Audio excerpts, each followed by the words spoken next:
Well, our next guest was reportedly a bit surprised by the president's bold step with regard to our joint military exercises with South Korea. How's he feeling tonight? Well, Republican Senator from South Dakota, Mike Rounds, sits on the Senate Armed Services Committee and joins us live. Great to have you with us. Thank you. Appreciate the opportunity. Okay, so you said that you were a little surprised that he went that far. Now, Secretary Pompeo has said, to be clear, it is only premised on the fact that good negotiations continue, good faith negotiations on both sides. Otherwise, the exercises are back on. Do you have clarity about it tonight? More than what we had earlier. The earlier reports was that he was canceling them, but that's not what it really was. What he's doing is saying, look, we'll take a break. And for North Korea, this is a big deal.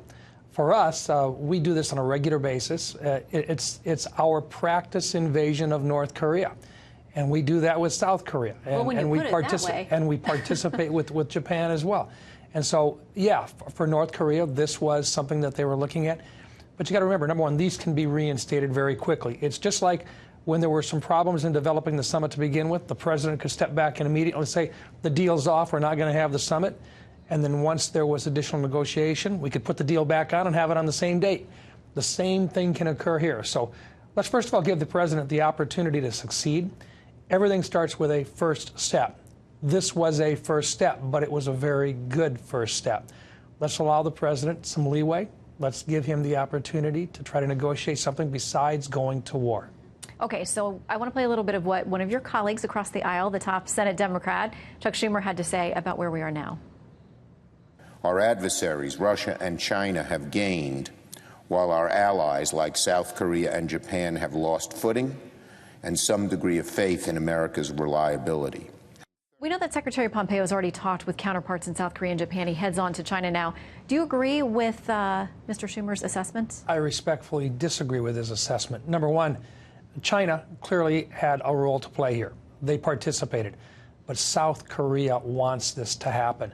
Japan does not want to be in the middle of an armed conflict right now. Look, they're closer to North Korea than we are. They recognize they have multiple types of weapons. Remember, North Korea has more than just nuclear weapons. They've got biological weapons, chemical weapons, and so forth. South Korea would feel the brunt of it.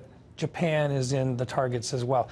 They want to see this peaceful resolve. Now, they don't want to give in. They don't want to give them something that they wouldn't otherwise have.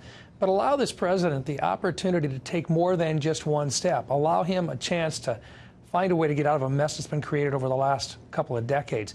That's what this president's trying to do. Look, we want to support him. I think America should be supporting the president in terms of let's find a way to peacefully get around this.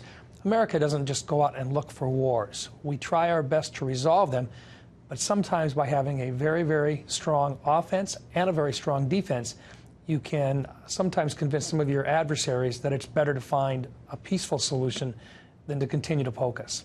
I want to ask you about something else that you've been involved with. It's been really under the radar, but this news about China hacking into information allegedly involving our submarine programs. I want to read you something that the Washington Post had to say about this.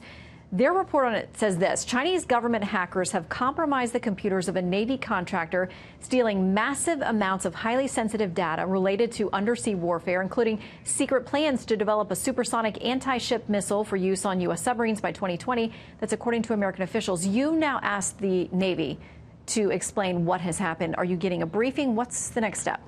We've asked for a briefing. I serve as the subcommittee chairman on cybersecurity for the Armed Services Committee. I've asked to find out what happened, why we haven't been advised earlier of what this breach looks like. This is not the first time something like this has happened. We had information on the F-35 breached. We've had, on a regular basis, we have people trying to get into our systems. And it's not just within the Pentagon, it's within our contractors. It's within our critical infrastructure. There are 5 different domains in which you can go to war: air, land, sea, space, and cyberspace. When it comes to cyberspace, we are being attacked every single day, thousands of times per day. Our systems can't simply withstand that type of an attack all the time without responding. What we're working at right now is not only strengthening our defenses, but as the DOD actually suggested a year ago last February, we have to have a very potent offense that we're not afraid to use to go after these folks who are constantly trying to get inside of our systems. And so, number one, we've got to find out what kind of damage was done. Second of all, we've got to find out how they got in and what we can do to respond accordingly, not just this time, but in the future as well. A reminder that this is happening all the time. And whatever you can tell us, let us know what you find out. Thank you. Senator, thank you so much.